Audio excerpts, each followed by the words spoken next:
आप सभी पत्रकार बंधुओं का हार्दिक स्वागत अभिनंदन। चर्चित राजावाला प्रकरण चिपको आंदोलन 2 के तहत ये प्रेस कॉन्फ्रेंस बुलाई गई थी। मैं हृदय से धन्यवाद करता हूँ आप सभी यहाँ पर पहुँचे।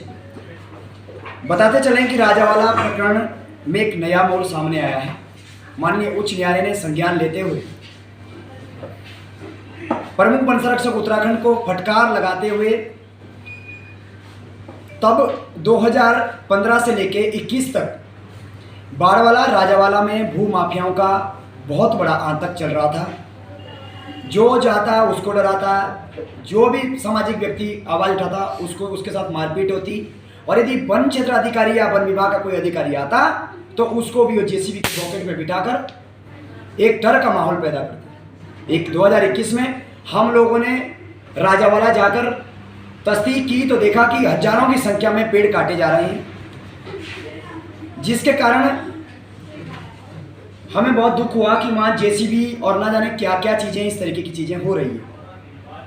भूमाफिया संदीप कौशिक उर्फ चिंपू पुत्र सोमेंद्र द्वारा तब 15-15 जेसीबी इलीगल तरीके से चलाकर हरे भरे साड़ के पेड़ों को काट कर बराबर कर समतलीकरण करके प्लॉटिंग कर रहा था, जो कि दुखद था। लीगल तरीके से कोई काम करता है कोई आपत्ति नहीं है, लेकिन तत्कालीन रेंजर अयूमुद्दीन सिद्दीकी, रीता रमोला, महावीर सिंह चौहान और आनंद रमोला आदि द्वारा वहीं विकासनगर तहसील में नायब तहसीलदार के पद पे जय सिंह आदि द्वारा उस समय वो तांडव मचाया गया जो कि सहन करने योग्य नहीं था। हम लोगों ने मौके पर जाकर देखा तो जब पेड़ कट रहे थे, हमने पूछा कि भाई पेड़ क्यों काट रहे हैं, तो भूमाफिया ने कहा कि मैं पूर्व मंत्री और पूर्व विधायक नौप्रभात का मैं भाई हूं और तुम्हें जो करना है तुम कर लो, लेकिन कानून सबके लिए बराबर है, चाहे मैं हूं चाहे कोई और हो। और संदीप कौशिक द्वारा इतने बड़े मात्रा में पेड़ काटे गए। जब वन विभाग के रेंजर से पूछा गया कि कितने पेड़ काट रहे हैं तो उन्होंने कहा कि जी 147 पेड़ काटे गए, जबकि मैं आपको बताऊं कि 14 प्लॉटों में इसको बांटा गया था। तो पहले ही लॉट में 450 से अधिक पेड़ आए। टोटल माननीय उच्च न्यायालय में हम लोगों ने पिटीशन दायर करी और माननीय उच्च न्यायालय के शरण में जाते हुए 7 अधिकारियों पे गाज गिरी। खैर हम पे मुकदमे हुए, हम पे हमले हुए। माननीय उच्च न्यायालय ने मेरी सुरक्षा के लिए अंगरक्षक के रूप में भी मुझे प्रोटेक्ट किया, मैं धन्यवाद करता हूं। तत्पश्चात उत्तराखंड के अंदर का ये द्वितीय चिपको आंदोलन था कि बहुत बड़े लार्जेस्ट एरिया में बाड़वाला में जंगल काटा गया, साल का जंगल, वो भी प्रतिबंधित पेड़, और वो भी तब जब वो टी जंगल था। अब बात आती है कि अब क्या हुआ। अब माननीय उच्च न्यायालय ने सुनवाई करते हुए बाड़वाला के राजावाला में जिस प्रकार से पेड़ काटे गए थे उसको बहुत ही गलत माना और एक दुखद कृत्य माना। कृत्य मानते हुए प्रमुख वन संरक्षक को कहा गया कि 15 से लेकर 21 तक जितने भी डीएफओ, रेंजर, एसडीओ और वहां पे जितने भी फॉरेस्टर और फॉरेस्ट गार्ड शामिल थे उन सब पे विभागीय जांच हो। तत्पश्चात देहरादून जिलाधिकारी महोदया को भी निर्देशित किया गया माननीय उच्च न्यायालय द्वारा कि जितने भी 15 से लेकर 21 तक अधिकारी वहां लिप्त थे उन सभी पे भी विभागीय जांच हो। इसमें एक विक्टिम आती है जिनका नाम अर्चना भार्गव है। अर्चना भार्गव अमेरिका में रहती है। लंबे समय से हमने माननीय उच्च न्यायालय को कहा कि उसको पेश किया जाए, लेकिन पेश नहीं किया गया।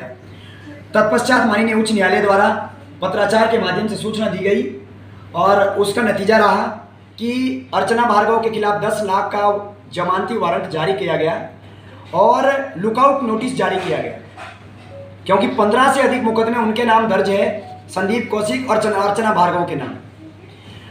इसके बाद बात आती है यहाँ पे कि माननीय उच्च न्यायालय जो भी जमीन है पूरी जमीन सीज कर दी गई, सारे अधिकारियों पे विभागीय जांच हुई। अर्चना भार्गव के खिलाफ 10 लाख का वारंट, जमानती वारंट जारी हुआ। और सबसे बड़ी बात यह है कि जो जंगल था, जंगल में वायर क्रेट लगाकर बार बार जो ताड़बाड़ बोलते हैं हम, वो लगाकर भूस्वामी स्वयं वहाँ पे पेड़ लगाएगा और जैसा जंगल पहले था वैसे ही स्वरूप में बदल कर देगा, जो कि हमारी बड़ी जीत है।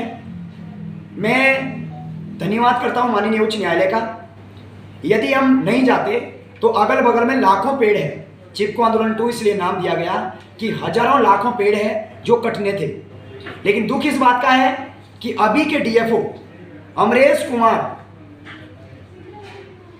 द्वारा उनके पद पे रहते हुए भूमाफिया ने पेड़ों के ढूंढ निकाले। जब भूमाफिया को पूछा जाता है क्या हुआ तो कई लोगों के पास बताते फिरते हैं कि डीएफओ तो हमारे दोस्त हैं और कोई दिक्कत नहीं है, हम जो चाहें वो कर लें। इसके बाद अमरेश कुमार जी के ही नेतृत्व में उनके होते हुए जो पेड़ों के कॉम्पल आते हैं, कॉपीज जो आती है, वो भी पूरे प्लॉट में काट दी गई। हमने शिकायत करी, उन्होंने लेटर जरूर जारी करा लेकिन नहीं काटा जाएगा, लेकिन पूरे प्लॉट से उन्हीं के सह पे हटा दी गई। तत्पश्चात बगल के साल फॉरेस्ट, जैसा ये फॉरेस्ट था वैसे ही साल फॉरेस्ट था, वहां से दर्जनों पेड़ फिर उड़ा दिए गए उन्हीं के नेतृत्व में। यानी कि डीएफओ कालसी के रहते हुए वो पेड़ काट रहे हैं। तो भैया यदि माननीय उच्च न्यायालय के समक्ष भी ऐसे पेड़ काट रहे हैं तो ऐसे अधिकारियों पे तत्काल प्रभाव से कार्रवाई हो। माननीय प्रमुख वन संरक्षक उत्तराखंड हॉप से दो दिन पूर्व मैं मिला और मिलने पर मैंने कहा कि सर ऐसी सी बात है और ये लोग जो है सपोर्ट नहीं कर रहे हैं। अब बात आती है और आदेश की कॉपी के साथ साथ में पहले पेड़ ऐसा था और फिर ऐसा कर दिया गया। दुख इस बात का होता है कि तमाम उत्तराखंड के अंदर ग्रीन बोनस आता है 1200 करोड़ से अधिक। किस लिए? कि उत्तराखंड में बाहर से आने वाले लोग ग्रीनरी देखें, लेकिन यहाँ पे 7000 पेड़ काटकर पर्यावरण को भारी नुकसान पहुँचाया गया है।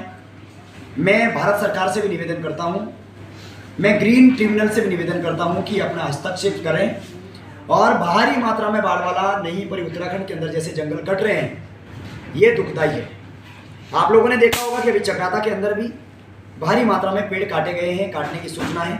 हम लोग मौके पे गए थे और वास्तव में देवदार के वृक्ष, कनासर रेंज के रेंजर और पूरे चक्राता वन प्रभाग के अंदर वन विभाग के साथ डीएलएम वन निगम मिलके ऐसे कामों को अंजाम देने का काम कर रहे हैं। उसको भी माननीय उच्च न्यायालय के सामने रखा जाएगा। 3 अधिकारी सस्पेंड हुए वन विभाग के, जबकि पूरी के पूरी चैन थी। बात आती है लकड़ी पर। जब हमारे द्वारा एक कॉम्बिंग टीम बनाई गई थी जिसमें मुझे भी स्वतंत्र सदस्य बनाया गया था, बात आती है कि जब इतनी बड़ी मात्रा में 7000 से अधिक पेड़ को ढूंढ मिले हैं, लेकिन उसके बगल में 150 बीघा जो जमीन थी जो समतलीकरण कर दी गई, उसके ढूंढ कहाँ है भैया? उसको अभी तक नहीं दिया गया। इसमें खान अधिकारी पूरी तरीके से मिला हुआ है। अगल बगल की खनन की 2 ट्रॉली निकलेगी तो उसके लिए वहीं पे सीज कर देते हैं। लेकिन जब बड़े मात्रा में लार्जेस्ट एरिया में 150 बीघे जमीन पर जब ऐसा खनन होता है तो इनको दिखाई नहीं देता। ये आंखों में पट्टी बांध के रखते हैं खनन विभाग, जो कि दुखदायी है। अपने पद का दुरुपयोग करते हुए एक बार भी इनके साथ सांठ-गांठ करके ये मौके पर नहीं आए। इसी के बाद जो है पेड़ों को बीच में दबा दिया गया, उसका अभी तक वन विभाग ने कोई भी ब्यौरा नहीं दिया। अब एक खसरा संख्या में जांच हो गई, दूसरे खसरा संख्या में जांच हेमकर गुप्ता राजे मल्ला द्वारा 2 पेड़ 4 पेड़ की परमिशन देके ठीक ऐसा ही काम हुआ है। उसमें अभी जांच बाकी और माननीय उच्च न्यायालय ने उसमें भी जांच कमेटी बनाई है, मतलब कॉम्बिंग की टीम बनाई है। उसमें भी पहले के मैप और बाद के मैप मिलाकर उसमें भी बताया जाएगा। अब जिस प्रकार से अधिकारियों को बचाने का काम हो रहा है, दाखिल की गई थी उत्तराखंड के उच्च न्यायालय में एक PIL मेरे द्वारा दायर की गई थी 2021 में। भारी मात्रा में साल के अवैध पातन का मामला राजावाला में सामने आया था, जिसमें माननीय उच्च न्यायालय ने 2 साल बाद एक बड़ा फैसला सामने आया है। इसमें संदीप कौशिक उर्फ पुत्र सोमेंद्र, अर्चना भार्गव और हिमकर गुप्ता अजय मल्ला द्वारा पेड़ काटे गए थे, जिसमें खसरा संख्या 64 और 133 की कॉम्बिंग होनी थी। 164 की कॉम्बिंग होके प्रमुख वन संरक्षक उत्तराखंड ने अपना हलफनामा दाखिल किया। उत्तराखंड के उच्च न्यायालय ने सुनवाई करते हुए अर्चना भार्गव के खिलाफ 10 लाख का जमानती वारंट जारी करा। जो वहां पे जमीन है, जमीन को सीज किया गया माननीय उच्च न्यायालय द्वारा, और जो पूरी जमीन है उसके बाहर जो है वायर क्रेट लगाकर ताड़ बाड़ कर दोबारा से भूस्वामी वृक्षारोपण करेगा, जिसका पैसा खुद भूस्वामी देगा और जैसी स्थिति में पहले थी वैसी स्थिति में देना है। इसके बाद वन विभाग के प्रमुख वन संरक्षक को उच्च न्यायालय द्वारा कहा गया है कि जितने 2015 से लेकर 21 तक जो अधिकारी उन पर विभागीय जांच हो। जिलाधिकारी देहरादून को भी निर्देशित किया गया है कि 15 से लेकर 21 तक तत्कालीन एसडीएम, तत्कालीन तहसीलदार, नायब तहसीलदार, कानून को और पटवारी के ऊपर विभागीय जांच हो और उसके बाद जो है जो अधिकारी वहाँ लिप्त पाए गए हैं उन पे भी जांच हो। वन विभाग के अंदर वहाँ पे भारी मात्रा में जो पेड़ काटे गए थे उसकी लकड़ी का अभी तक अता पता नहीं हुआ, जिसमें संजीव दुबे जो तत्कालीन दरोगा हैं उनके द्वारा खुर्द बुर्द की गई, उनको सिर्फ वहाँ से हटा दिया गया लेकिन वो सस्पेंड नहीं किया गया।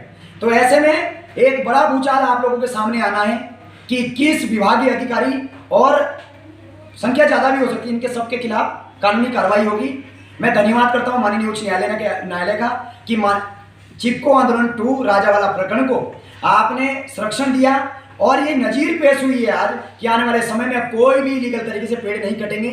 अभी कुछ पेड़ कट रहे हैं क्योंकि अभी जो डीएफओ है अमरेश कुमार, उनके नेतृत्व में ही, उनके देखरेख में समझो कि भूमाफिया अभी भी पेड़ों के ढूंढ हटा रहे थे, साथ में जो कॉपीज नहीं आई थी उसको काट रहे थे और बगल में जो पेड़ थे पेड़ भी वहाँ पे कई पेड़ काटे गए हैं। तो मैंने अमरेश कुमार जी के खिलाफ भी उच्च न्यायालय में रिजॉइंडर डाला है, जल्दी माननीय उच्च न्यायालय इस पर भी सुनवाई करेगी।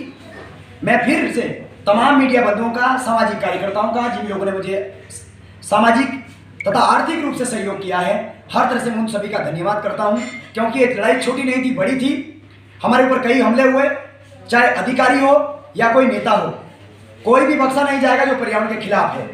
निश्चित रूप से एक बहुत बड़ा, जिस तरीके से 278 एकड़ जो जमीन है वो राज्य सरकार में जाएगी, क्योंकि उच्च न्यायालय ने कहा है कि ये साल फॉरेस्ट थी और इसको गलत तरीके से भूस्वामियों को दी गई, इसलिए ये क्यों ना पुनः इसको जो है सरकार में वापस लिया जाए।